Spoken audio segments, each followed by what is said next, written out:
Assalamualaikum warahmatullahi wabarakatuh. InsyaAllah kita akan mempelajari mata pelajaran Adab dan Akhlak Islamiah tahun 2. Diminta kepada semua waris-waris, ibu dan ayah, untuk pastikan anak-anak mengeluarkan buku Adab dan Akhlak Islamiah tahun 2. Dan kepada ibu dan ayah diminta untuk mengawasi sepanjang pembelajaran di dalam talian ini sehingga habis, insya-Allah. Baik, kita pergi kepada tajuk yang baharu, iaitu pelajaran ketiga, adab masuk dan keluar rumah. Kita akan berbincang, kita akan mempelajari berkaitan dengan adab, akhlak yang baik, perkara-perkara yang baik sebelum kita masuk rumah dan sebelum kita keluar rumah. Apa yang perlu kita lakukan? Agama Islam adalah satu-satunya agama yang cukup menyeluruh, satu-satunya agama yang cukup sempurna. Islam sangat mementingkan adab, Islam sangat mementingkan akhlak yang baik. Islam amat menitik beratkan perkara-perkara sehinggakan sekecil-kecil perkara. Islam bukan sekadar mengajar kita sembahyang. Islam bukan sekadar mengajak kita pergi menunaikan haji. Islam bukan sekadar mengajak kita untuk berpuasa. Tetapi Islam juga menitik beratkan berkaitan dengan akhlak dan adab. Ini terbukti bahawasanya Islam adalah satu-satu agama yang menyeluruh, sehingga Islam mengajar sekecil-kecil perkara sehingga sebesar-besar perkara di dalam kehidupan kita. Bayangkan, Islam sehingga nak masuk rumah pun Islam ajak nak buat macam mana. Nak keluar rumah pun Islam mengajar kita nak buat macam mana. Nak tidur pun Islam ajar kita nak buat macam mana. Nak bangun daripada tidur pun Islam ajar kita nak buat macam mana. Masuk tandas Islam ajak buat macam mana. Keluar tandas Islam ajar kita cara macam-macam. Duduk dalam tandas, kita qada hajat, kita istinja. Islam amat menitik beratkan adab, sehingga Nabi SAW sebut, innama bu'ithtu liutammima makarimal akhlak. Sehingga Nabi SAW sebut, sesungguhnya aku diutuskan untuk menyempurnakan akhlak, iaitu adab-adab yang baik.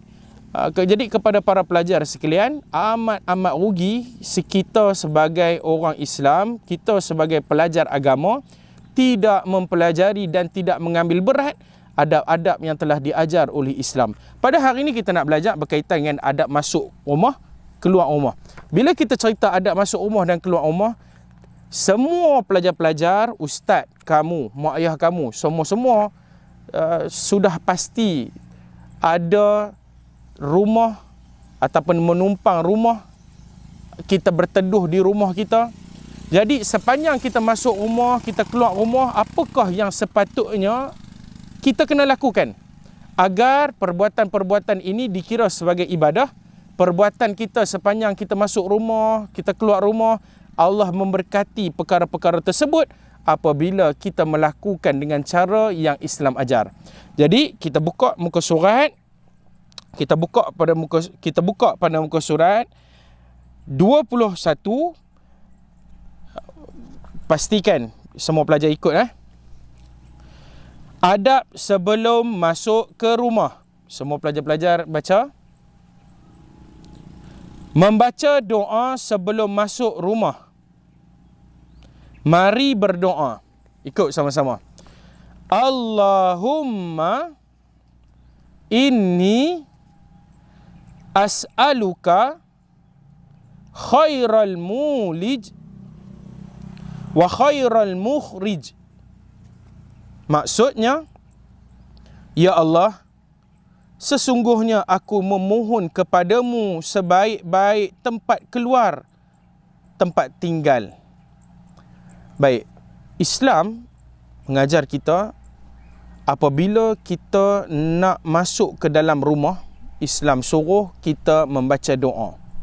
Kalaulah pelajar-pelajar sekalian, disebabkan kita video ni memang ditujukan kepada para pelajar darjah 2, mungkin ada yang payah nak hafal lah doa-doa macam ni. Cuma Ustaz sarankan kepada semua pelajar, sekiranya doa ini tak boleh nak hafal, yang paling penting masuk rumah bacalah paling kurang Bismillahirrahmanirrahim. Sekali lagi, setiap kali nak masuk rumah, sebelum kaki kanan nak langkah masuk rumah tu, jasad kita, tubuh badan kita ada kat luar rumah lagi, sebelum nak langkah, bacalah doa. Paling kurang bacalah Bismillahirrahmanirrahim. Kalau kita cerita bab Bismillahirrahmanirrahim, panjang nak cerita Bismillahirrahmanirrahim ni. Apa yang kamu semua kena tahu, bahawasanya Nabi SAW sebut di dalam hadis berkaitan dengan akibat dan kesan apabila seseorang itu membaca Bismillahirrahmanirrahim, iaitu membaca doa ataupun membaca Bismillah ketika masuk rumah. Nabi SAW pesan kepada semua kita, pesan kepada ustaz, pesan kepada ustaz, pesan kepada semua-semua ni orang Islam ni. Nabi SAW sebut, jika seseorang menyebut nama Allah, kalaulah seseorang ini sebelum dia nak masuk ke dalam rumah dia sebut nama Allah, maksudnya dia baca doa ataupun sekurang-kurangnya dia baca Bismillahirrahmanirrahim. Nabi sebut, siapa-siapa yang baca masuk rumah dia baca Bismillahirrahmanirrahim ataupun baca doa, kata Nabi SAW, masuk rumah dia baca doa Bismillahirrahmanirrahim, time makan dia baca Bismillahirrahmanirrahim, maka syaitan ni dia akan bising, dia akan menjerit. Habislah orang ni dia baca Bismillahirrahmanirrahim masuk rumah, malam ni aku tak dapat lah tidur dalam rumah. Kalau sebelum makan kita baca Bismillahirrahmanirrahim, maka syaitan akan bercakap. Yang lain dia kata, disebabkan dia ni baca Bismillahirrahmanirrahim sebelum daripada nak makan, maka syaitan kata, hari ni aku tak makan lah, aku lapar lah hari ni. Nak bagi tahu apa? Baca Bismillahirrahmanirrahim cukup penting. Nak masuk rumah baca Bismillah, sebelum makan baca Bismillah. Siapa-siapa yang baca, syaitan, iblis, hantu tak dapat masuk rumah dia. Sebab tu pelajar-pelajar sekalian, kalau kamu rasa takut dengan hantu ke, takut dengan iblis ke, syaitan ganggu ke apa ke, setiap kali nak masuk di dalam rumah, pastikan membaca Bismillahirrahmanirrahim. Baik, panjang lagi lah cerita tu. Namun Nabi SAW sambung, siapa-siapa yang sebelum masuk rumah dia tak baca Bismillahirrahmanirrahim, siapa-siapa yang sebelum makan dia tak baca Bismillahirrahmanirrahim, kata Nabi SAW, maka syaitan akan masuk ke dalam rumahnya, akan tidur di dalam rumah tersebut. Siapa-siapa yang makan, sebelum makan dia lupa nak baca Bismillahirrahmanirrahim, syaitan akan makan bersama-sama dengan seseorang yang makan tanpa menyebut Bismillahirrahmanirrahim. Jadi kita pergi pada muka surat 22. Tadi kita cerita sebelum masuk rumah, pertama baca doa. Yang kedua, hendaklah sebelum apabila kita masuk rumah ataupun dah masuk rumah tu, lepas kita baca doa, kita juga disarankan perkara yang kedua, ikut ustaz baca sama-sama muka surat 22, memberi salam sebelum masuk ke dalam rumah atau rumah orang lain. Maksudnya apa? Kita masuk rumah kita pun bagi salam, kita masuk rumah orang lain pun bagi salam. Ingat, setiap kali kita masuk rumah, sama ada rumah tu rumah kita, sama ada rumah tu rumah kawan-kawan kita, sama ada rumah tu rumah tok kita, tok wan kita, siapa-siapa sekalipun, hendaklah kita memberi salam selepas daripada itu. Baik. Seterusnya, mengetuk pintu sebanyak 3 kali. Maksudnya apa? Kalau kita nak masuk rumah, kalau kita bagi salam tak dengar orang jawab salam, maka ketuk pintu dulu supaya khususnya apabila kita ketuk pintu ni, orang di dalam rumah tahu yang ada orang di luar rumah nak masuk rumah. Mana nak tahu kan, tiba-tiba ada dalam rumah kakak kita ke, baru lepas mandi ke, ataupun apa-apa perkara ke. Jadi sebab itu adabnya hendaklah kita memberi salam supaya orang dalam tahu yang kita ni nak masuk, dan kita ketuk pintulah kepada para pelajar sekalian. Seterusnya kita pergi pada bawah. Baik, menanggalkan kasut, ikut ustaz, menanggalkan kasut terlebih dahulu. Baik, nak masuk rumah, tanggal kasut dulu. Seterusnya, masuk ke rumah dengan langkah kaki kanan. Baik, ingat para pelajar, tempat yang mulia, tempat yang baik nak masuk hendaklah kaki kanan.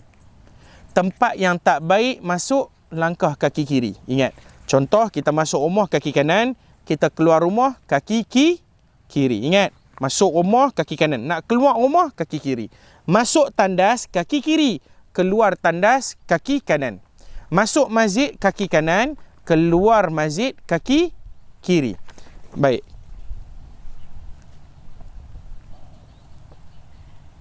Kita pergi pada muka surat 23. Adab ketika keluar rumah. Tadi cerita bab masuk dalam rumah. Kalau kita nak keluar rumah ni, apa pula yang perlu kita lakukan? Ikut Ustaz.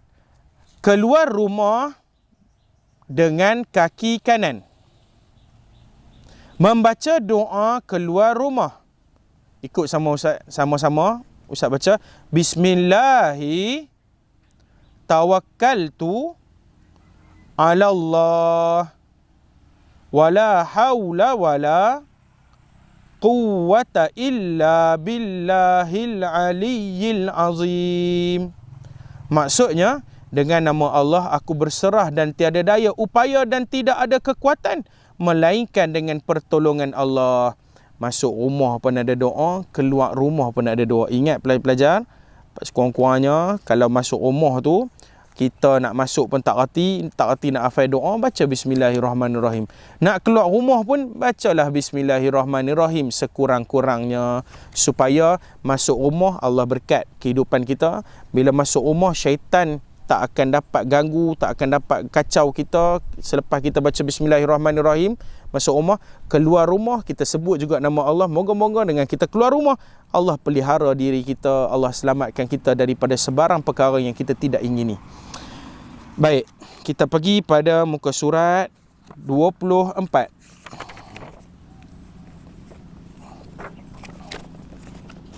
Baik, 24, 25 boleh baca sendiri. Kepada waris-waris boleh ajar anak-anak, yang tu perkara-perkara senang. Bolehlah baca pada anak-anak muka surat 24 dan 25 itu. Dan apa yang lebih penting, ingat, pertama, hendaklah kita sebelum masuk rumah baca doa. Paling kurang baca Bismillahirrahmanirrahim. Yang kedua, hendaklah kita memberi salam terlebih dahulu sebelum kita masuk rumah. Yang ketiga, keluar di antara adab yang perlu kita tahu, nak keluar rumah mestilah kita kena minta izin kepada ibu dan ayah. Kerana kamu masih lagi kecil, terutamanya bawah darjah 2, maka setiap kali nak keluar rumah bagi tahu kepada mak dan ayah, agar mak ayah tidak risau apabila kamu keluar, mak ayah kamu tahu kamu pergi ke mana. Seterusnya, apa yang lebih kamu kena tahu, apabila sampai saja dalam rumah, masuk saja rumah, balik sekolah ke, balik mana-mana, masuk rumah ada mak ayah, lepas bagi salam pergi jumpa mak ayah. Kalau mak ayah ada tu, salam tangan mak ayah, ciumlah tangan mak ayah. Dan seterusnya, keluar rumah jangan lupa pakai alas kaki, kasut ke, slipper ke. Dan yang paling penting, masuk rumah baca doa, keluar rumah pun baca doa. Moga-moga apabila kita melakukan adab-adab ini, seseorang yang melakukan adab itu cukup sempurna, cukup baik di sisi agama. Kerana seseorang yang tidak beradab, namanya adalah biadab. Ingat, moga-moga perkongsian pembelajaran kita pada hari ini sedikit sebanyak dapatlah memberi manfaat dan faedah, insya-Allah. Yang baik itu datang daripada Allah, yang kurang yang lemah datang daripada kesilapan. Assalamualaikum warahmatullahi wabarakatuh.